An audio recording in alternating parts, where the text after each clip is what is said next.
बिस्मिल्लाहिर्रहमानिर्रहीम, अस्सलाम वालेकुम। आप देख रहे हैं program news night with Anika Nisar. नाज़रीन, एक बात तो तय है कि आज सबसे बड़ी खबर यही है कि निगरान हुकूमत के अंदर कौन वज़ीर बनेगा और कौन नहीं, और साथ ही साथ इमरान खान साहब और उनके इर्द गिर्द जितने पार्टी के लोग हैं उनके साथ क्या हो रहा है। मेरी टॉप स्टोरीज आज के प्रोग्राम की जो है वो मैं आपके सामने रखती हूँ and will start discussing them. सबसे पहले हम डिस्कस करेंगे कि काबीना में नामों के लिए अभी भी तोड़जोड़ जारी है। कुर्रा किसके नाम पर निकलेगा ये सवाल अभी बाकी है, क्योंकि इस टाइम पर जब हमें बताया गया था कि कम से कम 8-9 बजे के करीब नामों की फहरिस्त सामने आ जाएगी, अब तक भी कोई पक्की फहरिस्त सामने नहीं आ सकी है।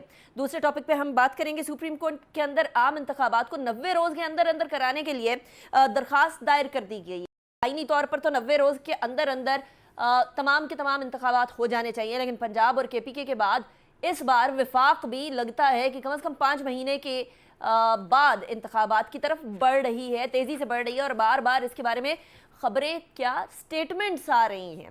तीसरी बात हम करेंगे कि मुस्लिम लीग नून के रहनुमा नवाज शरीफ वतन वापसी के लिए परतोल रहे, कब आएंगे सवाल ये पैदा होता है। सबसे पहले टॉपिक की तरफ बढ़ेंगे और बात करेंगे, हमारे साथ सीनियर कानूनदान, सीनियर सियासतदान, किसी तारुफ के मोहताज नहीं है, एतजाज़ एहसन साहब मौजूद हैं। एतजाज़ साहब, सुप्रीम कोर्ट के अंदर आम इंतखाबात को 90 रोज के अंदर अंदर करने के लिए दरखास्त दायर कर दी गई है। अब अगर ऐसा मुल्क हो जो कि वाकई में आइन पर चलता हो तो इसकी दरखास्त की भी जरूरत होनी चाहिए? नहीं, हरगिज़ नहीं होनी चाहिए। और मैं तो बड़ा हैरान था, मैं पहले भी हैरान हूँ, अभी तक हैरत मेरी गई नहीं कि किस तरह आइन जब कहता है, आइन कहता है नॉट लेटर देन 90 डेज, ये पढ़ते हैं आर्टिकल 224 को, जिसमें लिखा है, वहां भी लिखा है with in 90 days, with in 90 days ये इलेक्शन होंगे। बट जो आर्टिकल 105 की तीसरी शिक है उसको देखें तो वो हुकूमती इंतजाम की बात कर, 224 है इलेक्शन के मुताबिक। जो हुकूमती इंतजाम के बारे में वो कहते हैं कि the election shall be held not later than 90 days. अब यानी 91 दिन नहीं हो सकते, 90 दिन ही होंगे। और ये बड़ा क्लियर था, मैं तो कभी सोच भी नहीं सकता कि ऐसे भी पार्लियामेंटेरियंस आ जाएंगे, ऐसे भी सियासतदान आ जाएंगे जो फखरिया कहेंगे कि हम सुप्रीम कोर्ट के हुक्म को नहीं मानते, हम सुप्रीम कोर्ट को ही नहीं मानते, हम हुक्म को नहीं किस तरह माने। ये फखरिया कहा ये नून वालों ने, अब वो ख्वाजा आसिफ ने कहा, राना सनाउल्लाह ने कहा, मरियम बीबी ने कहा, नवाज शरीफ ने कहा कि हम मानते ही नहीं। भाई किसको मानते हो फिर? अब वो आइन में लिखा है 90 दिन, नॉट लेटर देन 90 डेज। आपने 105 निकाल लिया तो इसके ये आपको देख लें, ये यहाँ से कुछ मुझे दूर से नजर आ रहा है, ये 2 का देखें। लेकिन एतजाज़ साहब, I am sorry, I am cutting you short over here. आप बिल्कुल दुरुस्त फरमा रहे हैं कि 90 दिन तक होने चाहिए, not later than 90 days means कि 91 डेज भी नहीं होने चाहिए। लेकिन आपको पता है कि आजकल 100 सवालों का एक ही जवाब है, और वो है आर्टिकल 254, जिसके अंदर कहा जाता है कि अगर कुछ देर सवेर हो भी जाए तो इसका मतलब ये नहीं है कि वो जो एक्ट है वो वॉइड हो जाता है। और यही चीज़ इसी आर्टिकल 254 का ठप्पा इधर भी लगाया जा रहा है कि देखिए, अगर इंतखाबात लेट भी हो गए, और उसके लिए एक बड़ी वैलिड रीज़न है कि जी मरदमशुमारी के हिसाब से हल्का बंदियाँ होती हैं या नहीं होती, तो अगर देर सवेर हो भी जाती है तो एक्ट इनवैलिड थोड़ी हो जाता। नहीं नहीं नहीं नहीं, ये बात गलत है, ये बिल्कुल गलत है। इसका मैं आपको बता देता हूँ कितना गलत ये लॉजिक है। और इस पे आर्मी चीफ को भी इन्होंने बावर करा लिया है कि हम आइन के मुताबिक चल रहे हैं। इन्होंने बाकी दुनिया को भी बनाने की कोशिश कर रहे हैं। ये जो है ना कि अगर 254, ये 254 ऑथराइजेशन नहीं दे कर सकता, ये कंडोनेशन कर सकता है। अगर हो गया हो काम बियॉन्ड टेन्योर, अगर हो गया हो और 10 दिन ज्यादा लग गए हो, तो ये अदालत उसको कंडोन कर सकती है, उसको दरगुजर कर सकती है। पर आप किसी को ये नहीं कह सकते कि भाई साहब कानून कहता है कि उसको छुरा नहीं मारना आपने किसी को, पर मैं कहता हूँ अदालत कहती है जाओ छुरा मार लो, जाओ इलीगल एक्टिविटी कर लो। ये ऑथराइजेशन नहीं करता, ये ऑथराइज नहीं करता 254 to commit an illegal act, but if an legal act has been done in an illegal manner तो 254 कहता है चलो हो गया है, अब इसमें मिट्टी डालो। ये एक रेजोल्यूशन निकाली है सुप्रीम कोर्ट ने, आइन बनाने वालों ने। उन्होंने ये हरगिज नहीं कहा कि आप जाओ हम ऑथराइज करते हैं।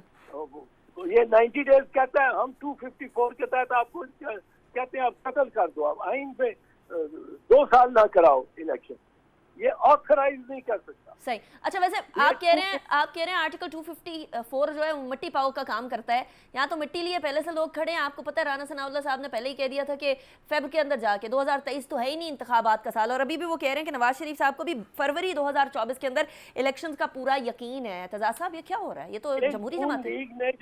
नून लीग ने जो रिवायत खड़ी की है ना, इतनी बेहुदा है। ये इन्होंने हमला किया था सुप्रीम कोर्ट को, याद रहे कि इन्होंने हमला किया था सुप्रीम कोर्ट फिजिकली। अब इनकी रवायत क्या है कि हमारी बात मानो नहीं तो आइन भी को भी हम फाड़ देंगे, हमारी बात मानो और लेवल प्लेइंग फील्ड हमें दो। अब ये लेवल प्लेइंग फील्ड में आप देखें क्या है, इसमें वो कह रहे हैं मैंने कभी अनिका कभी ये सोचा भी नहीं था कि 4 मोतबर वजीर और वजीर आजम बिल्कुल बराना होके और सुप्रीम कोर्ट के सामने खड़े हो जाएंगे, करो हमारा क्या करते हो। यार ये तो they have gone beyond the limit, ये तो हर लिमिट पार कर गए और ये बड़े डिसेंट लोग कहलाते हैं। अच्छा, वैसे एतजाज साहब डिसेंट लोग हैं। राइट। एतजाज साहब, आपने फरमाया कि आर्मी चीफ को भी मना लिया है इस पिछली गवर्नमेंट ने, पीडीएम की जो अभी साबिक गवर्नमेंट है। या तो ये राना सनाउल्लाह साहब इंकशाफ कर रहे हैं कि फौज चाहती है कि 90 दिन के अंदर अंदर इंतखाबात हो जाए। फौज तो चाहती होगी पर इन्होंने मना लिया। ये फौज चाहती हो तो ये इनका बाप भी कराएगा, फौज अगर चाहती हो तो इनका बाप भी कराएगा 90 दिन के अंदर, लेकिन फौज नहीं चाहती। ऑब्वियसली इन्होंने मना लिया, इन्होंने कहा 254। अब 254 का इन्होंने मफहूम ही गलत लिया। 254 इनको ये इख्तियार नहीं देता कि मुझे ये इजाजत दे दें लाकानूनियत करने की आइंदा। वो अगर पीछे हो गई है गुज़श्ता में, माजी में, वो ये हो गया है कि इलेक्शन तो हो गए लेकिन वो बीबी जिस तरह बीबी शहीद हुई थी जी, तो इलेक्शन लामहला 2 हफ्ते की 2.5 हफ्ते के लिए बढ़ाने पड़े थे। आग लगी हुई थी जब तक आसिफ जरदारी ने ये नहीं कहा पाकिस्तान खपे, कुछ हर जगह थाने जल रहे थे, ये और बिल्डिंग जल रही थी, गाड़ियां जल रही थी, ट्रैफिक बंद थी। वहां आके जब हो गया, उसके बाद जब वोट हो गया तो सुप्रीम कोर्ट ने से आप कहलवा सकते हैं कि अब हमें ये दरगुजर इसमें करा दें, हमें ये हो गया, हमसे लीगल काम हुआ, टाइम में नहीं हुआ, टाइम की आप छूट देते। राइट। लेकिन ये टाइम की छूट इन एडवांस नहीं दे सकता कुछ। सही, ये एक्रूअल्स में चलता है, ये एडवांस में नहीं चलता। ठीक हो गया, इसके ऊपर वो अकाउंटिंग का हो गया के बाद वाली सिचुएशन। अच्छा, लेकिन एतजाज साहब, अब तो अदालत में मामला चला गया। अदालत अगर फैसला कर देती है कि जी 90 दिन के अंदर अंदर इंतखाबात कराएं, तो हमने प्रेसिडेंट्स पहले भी देखी है कि 90 दिन के अंदर इंतखाबात कराने का फैसला तो पहले भी सुप्रीम कोर्ट ने दिया था, और वो था पंजाब के हवाले से, लेकिन नहीं हुआ, वहाँ भी नहीं हुआ। तो यहाँ भी हमारे पास क्या गारंटी है कि वो फैसला अगर आ जाए कि 90 दिन के अंदर इंतखाबात कराने, तो वो भी माना जाएगा? पता नहीं माने, ये तो सिरफिरे हैं, इनके जहन में तो कुछ है ही नहीं सिवाय अपने आप को बचाने के। डरते हैं एक आदमी को जिसको जेल में डाला हुआ है, उससे खौफ से ये इलेक्शन नहीं कराना चाहते। और ये इन्होंने जो बहाने तराश रहे हैं इलेक्शन ना कराने के, वो बिल्कुल बेहुदा है। और असल बात ये है कि इनको वो जो लेवल प्लेइंग फील्ड, इनकी लेवल प्लेइंग फील्ड होती नहीं। मियां नवाज शरीफ साहब बाहर बैठे हुए हैं कि कब आएंगे कब आएंगे, जब भी जीरो, वो ख्वाजा आसिफ कहते हैं जीरो रिस्क होगी। भाई जीरो रिस्क क्या होगी? वो जीरो रिस्क होगी, हम जीरो से भी सब जीरो चाहते हैं। और वो मफरूर है मुजरिम होके, उन्होंने तो जाना ही सीधा जेल में। अच्छा, He can't go anywhere. Aitzaz साहब, वो सिर्फ मफरूर हैं या मजबूर भी हैं? नहीं, मजबूर नहीं है, वो बिल्कुल खुद मुख्तार है। अच्छा। वो अपनी मर्जी से लंदन बैठे हुए हैं। उन्होंने जिस झांसे के साथ वो लंदन गए वो भी कमाल किया उन्होंने। ये उनका ड्रामाई जो करियर है वो बहुत ही जबरदस्त है और वो कर रहे हैं।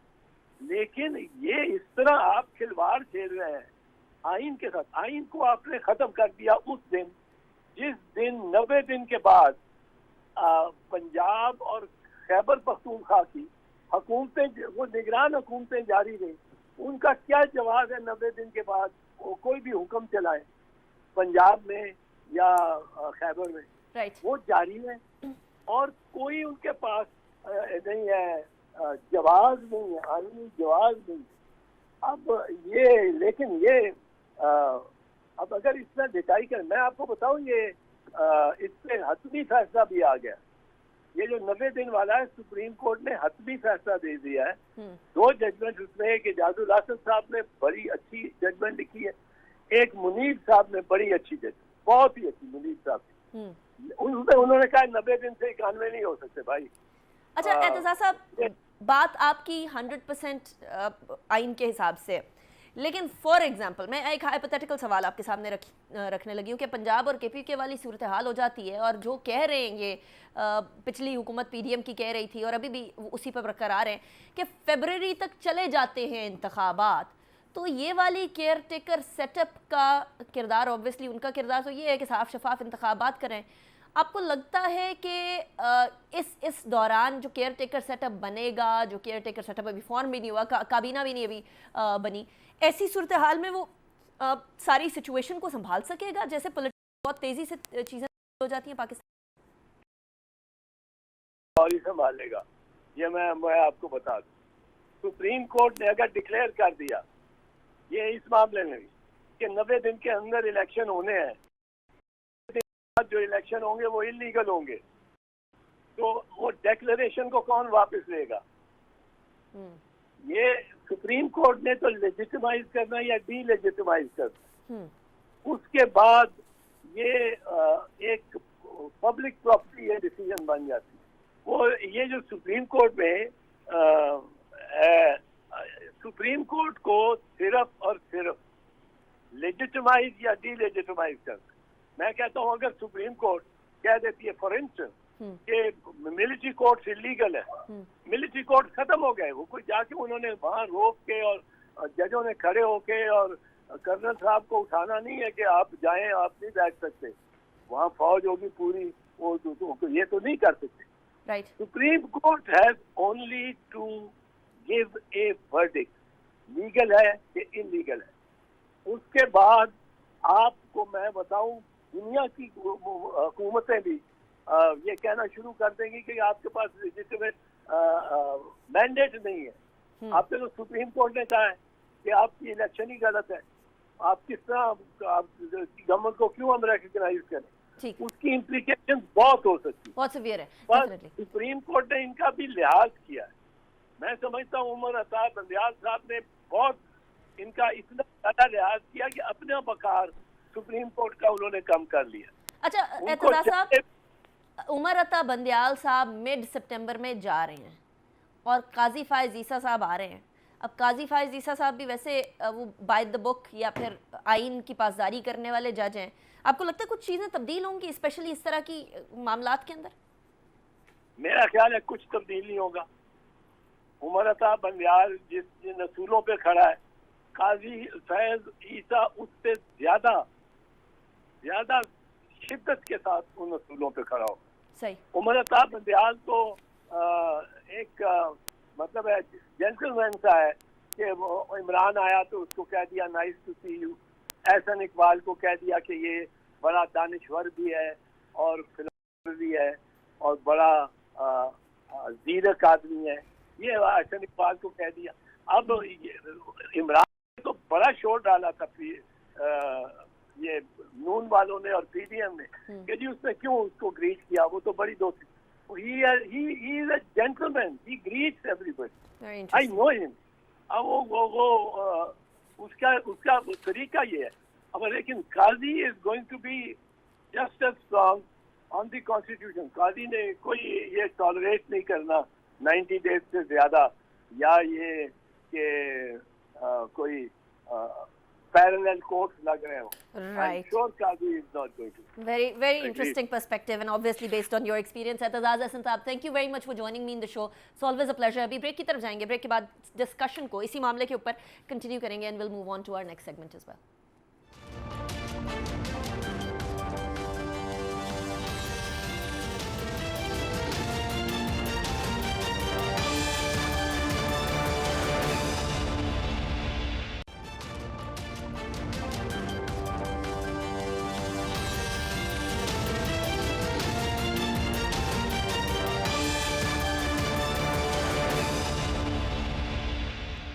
Welcome back after the break पे जाने से पहले एतजाज़ हसन साहब हमारे साथ मौजूद थे, मज़र अब्बास साहब अभी हमारे साथ मौजूद है, वे सीजन्ड एंड सीनियर जर्नलिस्ट। बहुत शुक्रिया मज़र साहब, आपने हमें ज्वाइन किया। अमीर अब्बास भी हमारे साथ मौजूद हैं, senior journalist himself as well. बहुत शुक्रिया अमीर, आपने भी ज्वाइन किया। मज़र साहब, निगरां काबीना की तवक्को जो की जा रही है वो ये है कि वज़ीर इत्तलात सैयद मोहम्मद अली, वज़ारत ख़ारजा जलील अब्बास जिलानी साहब संभालेंगे, वज़ीर ख़जाना होंगे, या कॉमर्स की मिनिस्ट्री सुल्तान अली अलाना और डॉक्टर शमशाद अख्तर साहिबा, इनकी बात की जा रही है। वज़ारत दाखिला सरफराज बुगटी साहब के नाम आएगी। वज़ीर सनत व तिजारत गौहर एजाज और वज़ीर तवानाई डॉक्टर ताबिश गौहर, अभी तक ये नाम फ्लोट कर रहे हैं, कोई कन्फर्मेशन नहीं है, नथिंग एट ऑल। लेकिन जो भी नाम आए, जैसा भी नाम आए, ये इम्पोर्टेंट इस बार बहुत हो गया क्योंकि इस बार की जो केयर टेकर सेटअप है वो 3 महीने से ज़्यादा का आ रहा है। क्या आपकी नज़र में अभी भी जो कंटिन्यूस एक रट लगाई हुई है कि नहीं जी फरवरी 2024 के अंदर ही इंतखाबात होंगे, अब जब अदालत के अंदर मामला चला गया है, 90 दिन के अंदर अंदर इंतखाबात कराने की बात हो गई है, आपको लगता है कि कुछ तब्दील हो सकता है इस नैरेटिव के अंदर, कुछ हल्का बंदियां भी जल्दी जल्दी हो सकती? देखिए, अगर इलेक्शन 90 रोज में नहीं हुए तो ये गैर आईनी होगा, इसमें कोई दो राय नहीं। इस वक्त पंजाब और खैबर पख्तूनख्वा में जो भी निगरां हुकूमतें गैर आईनी हैं, और अगर हमने यही फैसला कर लिया है कि हमने अपनी मर्जी से ही हुकूमत चलानी है, अपनी मर्जी से ही जो है वो क़वानीन बनाने हैं, तो फिर अच्छा है कि आइन के ये 50वां साल है आइन का, बेहतर है एक इज्जत से उसको दफना दिया जाए, उसके बाद जो बस चले वो चल रहे। इतना brutal assassination of the constitution जो है वो नहीं देखी अंडर अ सिविलियन, और बिल्कुल कोई परवाह ही नहीं, कितनी आराम से कोई भी कह देता है कि 6 महीने में इलेक्शन जाएंगे, साल तक जाएंगे। सेनेट के इलेक्शन अगर होने हैं तो सेनेट के इलेक्शन आगे बढ़ जाएंगे। मतलब इतनी जो अनार्किस्ट सिचुएशन है, ये वो अनार्किस्ट सिचुएशन नज़र आती है कि जहाँ आपके लिए जो है वो कॉन्स्टिट्यूशन की कोई अहमियत ही नहीं है। तो बेहतर है तो फिर ये इसकी शर्मिंदगी क्या आप कह दें बरमला तौर पे कि जी जो नज़रिया ज़रूरत है वो पहले मार्शल को दवाम देता था, अब नज़रिया ज़रूरत सिविलियन। लेकिन मज़र साहब, हमने नजरिया ज़रूरत तो दफना नहीं दिया था, और मार्शल लॉ में इस तरह की brutal assassination of the constitution हो तो समझ आती है। यहाँ तो वो जमातें जो कि जमहूरियत की अलमबरदार, और वो जमातें जो कि आइन एक्चुअली बनाने वालों में से थी, वो इसको कंडोन कर रही है कि ठीक है इंतखाबात को आगे कर दे। What is going on in Pakistan democracy? तो आपने पहले ही लफ्ज इस्तेमाल किया ना कि अलमबरदार के क्या माने होते हैं, यानी ज़रूरी तो नहीं है कि वो जो है उस कॉन्स्टिट्यूशन को फॉलो भी करते हैं। तो ये जो कुछ हो रहा है इसकी कोई जस्टिफिकेशन कोई नहीं दे सकता कि कॉन्स्टिट्यूशन कहाँ आपको अलाउ करता है कि आप 90 रोज से आगे जाएं। अगर बहुत स्पेसिफिक है और ये कहा गया है कि अगर जिस वक्त टेन्योर ख़त्म होगा उस दिन असेंबली डिसॉल्व होगी तो 60 डेज, अदरवाइज 90 डेज। तो 91 डेज का तो तसव्वुर नहीं है अनटिल अनलेस कोई नेचुरल डिजास्टर हो जाए, कोई अर्थक्वेक आ जाए, कोई जंग वाली सिचुएशन हो जाए, वो एक अलग बात होती है। लेकिन आप सिर्फ अपनी सहूलत के लिहाज से आइन को आगे बढ़ाएं, अपनी सहूलत के लिहाज से आप ये तय करें कि इलेक्शन कब करवाने और कब नहीं करवाने, तो ये ब्रूटैलिटी तो ये किसने कहा आपसे कि नज़रिया ज़रूरत ख़त्म हो जाए? नज़रिया ज़रूरत तो रहा ही पाकिस्तान में 76 साल में जिंदा रहने के लिए। जब जी चाहता है नजरिया जरूरत के तहत आप कोई काम कर लेते हैं। असल में मज़र साहब I am sorry, I am cutting you short, लेकिन इन्हीं जमातों ने हमें कहा था कि आज हमने नज़रिया ज़रूरत दफना दी है, तो वो शायद कब्र से निकाल लिया है गालिबन। उनके कहने से क्या होता है, मतलब वो Agreed. कहने में तो आप कुछ भी कह सकते हैं, कोई भी बात कर सकते हैं, आप कह सकते हैं, लेकिन हमने, मेरा ख्याल है, या अक्सर कहते हैं कि आप माजी की गलतियों को ना दोहराएं, अगर गलतियां करनी है तो कोई नई गलतियां करें, लेकिन हम वही गलतियां दोहरा रहे हैं। और मेरा ख्याल है आज जितनी डेमोक्रेटिक सिस्टम कमज़ोर हुआ है, आज जितना पाकिस्तान का पॉलिटिकल सिस्टम कमज़ोर नज़र आता है, इससे पहले मुझे तो नज़र नहीं आया। नहीं नज़र आया। Very interesting. अच्छा अमीर, चार्टर ऑफ डेमोक्रेसी साइन करने वाली जमातों की तरफ से इस तरह की सिग्नलिंग होना, डेमोक्रेसी के बारे में अपने तई कहना कि हम लड़ते रहे हैं, और उनकी तरफ से इस तरह का काम होना, ये ज़रा ज़्यादा अलार्मिंग है। क्यों? क्योंकि राजा रियाज साहब भी फरमा रहे हैं कि एक सिग्नलिंग हो रही है, और वो सिग्नलिंग ये भी है बकौल राजा रियाज साहब के कि अगर तो इलेक्शन 3 माह में होने होते तो नवाज शरीफ साहब अभी तक आ चुके होते, वो सितंबर या अक्टूबर या नवंबर की डेट्स ना मिल रही होती हमें। तो हम ये समझ लें कि डेमोक्रेटिक पार्टीज़ ने ये डिसाइड कर लिया है कि वो democracy for the people, by the people, of the people की बजाय for the parties, by the parties and of the parties चलाएंगी। बहुत शुक्रिया अनिका। एक तो मुझे इंतहाई खुशी हो रही है मदर साहब की गुफ्तगू सुन के, और अब तो खाल खाल ही ये गुफ्तगू सुनने को मिल रही है। अफसोस की बात यह है कि जब भी आज हम जिस आइन के पामाल होने की बात कर रहे हैं, जमहूरियत के पामाल होने की बात कर रहे हैं, या किसी कानून के पामाल होने की बात कर रहे हैं, तो उसके खिलाफ हमेशा कौन खड़ा होता रहा है? वो साफ़ी खड़े होते रहे हैं, वकला खड़े होते हैं, दानिशवर खड़े होते हैं, इंटेलिजेंशिया खड़ा होता है। लेकिन ऐसी बदबख्ती और बदनसीबी है गुज़श्ता ये जो अब इस वक्त हालिया दौर चल रहा है, कि यही तबका जिसको आवाज़ बुलंद करनी चाहिए थी या आवाज़ उठानी चाहिए थी, वो तबका ये इस तमाम पायमाली के हक में दलाइल पेश कर रहा है। जिस वक्त फ्रांस का आखिरी बादशाह लुई 16 जब उसके खिलाफ इनकलाब बरपा हुआ, तो लुई 16 ने कहा कि अगर मेरे मुल्क में वॉल्टेयर नामी शख्स ना होता तो मैं देखता कि मेरी कौम मेरे खिलाफ इनकलाब कैसे बर्पा करती है। एक शख्स ने पूरी रियासत की चूल्हे हिला दी। ये नजरियात और उसूल ये कंसीव करता है इंटेलिजेंशिया, दानिशवर, सहाफ़ी, और फिर उसके साथ खड़े होते हैं। तो एक तो ये बड़ा अलमिया हमें देखने को मिल रहा है कि हमारे ही तबके के लोग जो कुछ हो रहा है इसको जस्टिफाई करने पर तुले हुए हैं। जहां तक आपने चार्टर ऑफ डेमोक्रेसी की बात की, अब तो ये लगता है कि ये चार्टर ऑफ डेमोक्रेसी नहीं था, ये चार्टर ऑफ हिपोक्रेसी था।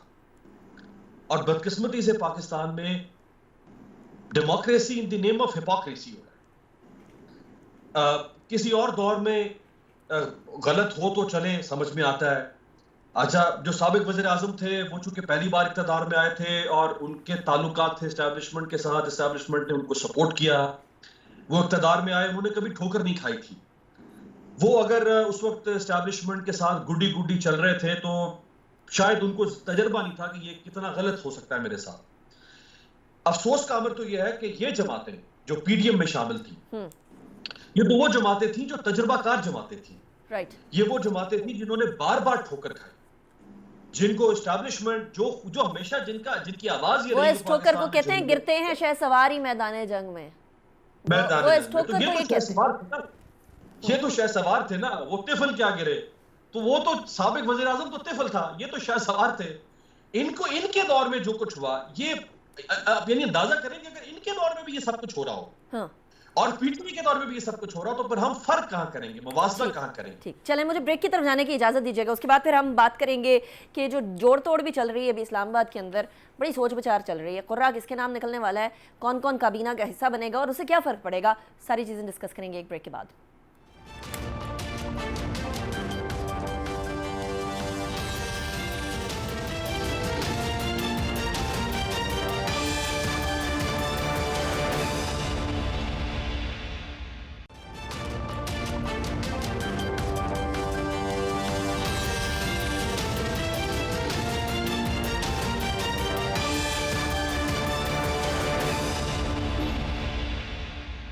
Welcome back after break. Break पे जाने से पहले हम डिस्कस कर रहे थे कि आखिर ये 90 दिन से बहुत आगे जाने की, और कितनी आगे जाने की बात हो रही है। मज़हर साहब, इस टाइम पर काबीना, निगरां काबीना के लिए जोड़ तोड़ हो रही है। इतनी जोड़ तोड़ किसी निगरां काबीना के लिए शायद ही कभी हुई हो। यानी कुछ तवक्को लेकर आया जा रहा है कि शायद हमें 5 महीने से भी ज़्यादा का मौका मिल जाए।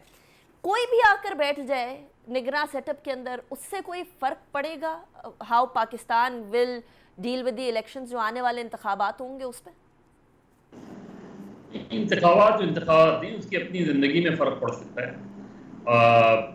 देखिए, अब 1 साल होने को आ रहा है ना, जो पंजाब और खैबर पख्तूनख्वा में, अगर ये इलेक्शन फरवरी या मार्च में जाके होते हैं तो उनको तो पूरा 1 साल मिल जाएगा पंजाब और खैबर पख्तूनख्वा में। तो फिर सिंध और बलूचिस्तान वालों के साथ ज्यादती करेंगे ना, तो उन्हें पूरा साल ना देंगे। इस माइंडसेट के साथ हमारे यहाँ चीज़ें होती हैं। अब जो भी रेस में हैं, मिनिस्ट्रीज़ की रेस में हैं, वो उनका यही ख्याल है और इसी की ख्वाहिश है कि उन्हें 3 महीने से ज़्यादा का अर्सा मिल जाए। जो अभी अमीर बात कह रहे थे कि वो क़ुव्वतें और वो सेगमेंट ऑफ सोसाइटी जो ऐसे मामलात में बड़ी पोजीशन लिया करते थे, वो बहुत कॉम्प्रोमाइज़ नज़र आते हैं। इर्रिस्पेक्टिव के आप के पीछे कोई जो है वो कोई प्रेशर है, किसी के पीछे किसी को दबाव में लाने वाली बातें हैं, लेकिन उनकी हमेशा पोजीशंस बहुत डिफरेंट और बहुत सेपरेट हुआ करती थी, चाहे वो बार एसोसिएशन हों या जर्नलिस्ट ऑर्गेनाइजेशन हों या ह्यूमन राइट्स सोसाइटीज़ हों। इस सूरत हाल में strangely on the constitution they stand divided, on freedom of the press they stand divided, on on political outlook they stand divided. हम इस चीज़ को डिस्कस ही नहीं कर रहे, रिस्पेक्टिव पीटीआई ने अपने दौर में क्या किया, उससे पहले पीएमएलएन ने अपने दौर में क्या किया, लेकिन हम ऐसी रिवायात कायम कर रहे हैं कि जिसमें पॉजिटिविटी नज़र नहीं आ रही है। अगर उन्होंने शहबाज शरीफ को अटक में रखा, तो शहबाज शरीफ के दौर में इनको भी अटक में रखा जाएगा, इमरान खान साहब को। ये जो एटीट्यूड्स हमारे हैं, ये जो पर्सनल रिवेंज हमारे यहाँ हैं, नारा तो हम लगाते हैं कि democracy is the best revenge, but ऐसा लगता है कि पर्सनल रिवेंज लिए जा रहे हैं, पर्सनल स्कोर सेटल किए जा रहे हैं। ये नहीं कि उनकी तरफ से भी आप देखें, और मैं उन लोगों को अप्रिशिएट करता हूँ जो है वो इस सब के बावजूद उन्होंने स्टैंड किया। उसने चाहे वो शहरियार आफरीदी हों या दूसरे लोग हों, डॉक्टर यास्मीन राशिद हों, तमाम तर डिफ़िकल्टी, और यही टेस्ट होता है। और ये टेस्ट इमरान खान साहब के लिए सबक भी है कि जिन्होंने ऐसे लोगों पर एतमाद किया जो उनके घेरा तंग था, उन्होंने आज उन्हें भी जेल में रह के ये सोचना चाहिए कि उन्होंने किन लोगों पे एतमाद किया था, किन लोगों पे एतबार किया था, और उन्होंने पॉलिटिक्स क्या की, उन्होंने किस तरीके से चीज़ों को मिसमैनेज किया।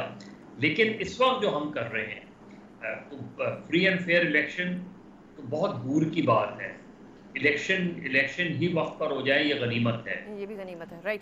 अच्छा, वैसे इमरान खान साहब के बारे में यही है कि बंदा शनास हर कोई नहीं होता।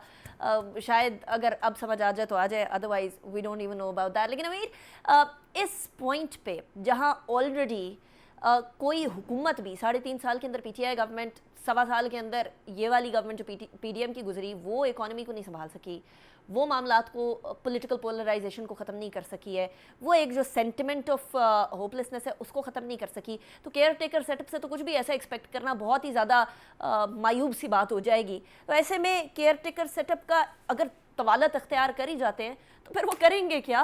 मतलब 230 सेक्शन 230 के अंदर तरमीम के बाद भी उनके पास वो अथॉरिटीज़ तो नहीं है जो एक इलेक्टेड गवर्नमेंट के पास होती। एक कमेंट आपकी इजाजत से, जो पहले बात हो रही थी, इमरान खान साहब मर्दम शनास साबित नहीं हुए। उनकी पार्टी की जो पेडिग्री थी, बदकिस्मती से उन्होंने उस पेडिग्री को नजरअंदाज किया और वो उन लोगों को सामने लेकर आए जो मुफाद परस्त हैं, अपॉर्चुनिस्ट होते हैं, जो बार बार जिनका हदफ इक्तदार है और सियासत उस इक्तदार के लिए वो मीन के तौर पर इस्तेमाल करते हैं। मसलन जैसे उमर चीमा, उनके साथ 25 साल के उनके साथी थे। उमर चीमा को इमरान खान ने कब ओहदा दिया? जब पंजाब में उनकी हुकूमत तब जाके उन्होंने गवर्नर उनको बनाया, और जैसे नाम कुछ मजर साहब ने लिए। मैं तो समझता हूँ कि परवेज इलाही जैसा आदमी आप देख लें, 77 साल 78 साल का एक बूढ़ा आदमी, वो भी बहरहाल अभी तक उस तरह प्रेस कॉन्फ्रेंस नहीं कर रहा है। जहां तक बात है केयर टेकर गवर्नमेंट की, देखिए अगर तो आप केयर टेकर गवर्नमेंट इस मकसद के लिए लाएं कि वो आएगी, शफाफ इंतखाबात करवाएगी और चले जाएगी, तो फिर तो हमारी डिस्कशन का जॉनरा कुछ और होगा, फिर हम किसी और तरह से बात करेंगे। लेकिन अगर केयर टेकर गवर्नमेंट इस मकसद के लिए आई है कि उसने निजाम को खींचना है और उसने कुछ और डंग टपाओ पॉलिसी एडहॉकिज्म पर इस सिस्टम को चलाना है, और जब तक जो पाकिस्तान की मुक्तदारा है उनकी विल और विम के ऊपर अगर मामला चलेंगे तो ये चलती रहेगी, तो फिर डिस्कशन या बहस अनीका साहब कुछ और तरह से होगी। सही। अब ये जो चेहरा है निगरान प्राइम मिनिस्टर का, ये चूंकि निस्बतन एक नॉन कंट्रोवर्शियल और एक सॉफ्ट फेस है पार्लियामेंट के जो मौजूदा लोग थे, मैं तो पहले दिन से कह रहा था कि इनको लाने का मकसद, और उससे जाहिर हो रहा है कि ये निजाम अब चलेगा कुछ अरसा, ये 6 माह चलता है या 1 साल चलता है या उससे भी। देखिए ना, ये भी अलमिया है, बदकिस्मती है कि हम बैठ के ये कहें कि 1 साल चलेगा, अच्छा कुछ तो 2025 तक की तारीखें दे। हालांकि ये सवाल होना ही नहीं चाहिए, आइडियली ये सवाल होना ही नहीं चाहिए, सवाल क्यों होना चाहिए? हाँ राइट। लेकिन अमीर अब्बास साहब, थैंक यू वेरी मच। मजहर अब्बास साहब, बहुत शुक्रिया आपने हमें ज्वाइन किया। इससे पहले एतजाज़ अहसन साहब हमारे साथ मौजूद थे। प्रोग्राम की क्लोजिंग पे जाएंगे। एक बात हमें तय करना होगी कि हम लोगों को रूल्स के तरीके से चलना है या रूल्स को और कॉन्स्टिट्यूशन को मोम की नाक की तरह मड़ोड़े चले जाना है। एंड एट दी एंड एक और चीज़ जो आज पाकिस्तान के अंदर हुई है, उसने शर्म से झुका दिया। जड़ावाला के अंदर, फैसलाबाद के अंदर गिरजाघरों को आग लगा दी गई, बाइबल्स को आग लगा दी गई। याद रखिए कि अपनी माइनॉरिटीज़ को प्रोटेक्ट करना हमारे लिए आप सल्लल्लाहु अलैहि वसल्लम की ज़िंदगी के हिसाब से लाजिम मलजूम है। ये भी याद रखिए कि जहां हम भारत के अंदर ये सवाल उठाते हैं कि मुसलमानों के साथ किस तरीके का बिहेवियर किया जा रहा है और किस तरीके का रवैया रवा रखा जा रहा है, वहीं हम लोगों को अपने गिरबानों में झांकने की ज़रूरत है कि हम ब्लास्फेमी का ठप्पा लगाकर किस किस के साथ कौन कौन से जाती जो है वो अनाद का बदला लेते हैं। मेरा और पूरी कौम का सर इस वक्त शर्म से झुका हुआ है। जो हुआ है जड़ावाला के अंदर, इसके ऊपर बाकायदा प्रॉपर इन्वेस्टिगेशन की ज़रूरत है। अनीका निसार को इजाज़त दीजिएगा, अपना बहुत ख्याल रखिएगा। अल्लाह हाफ़िज़।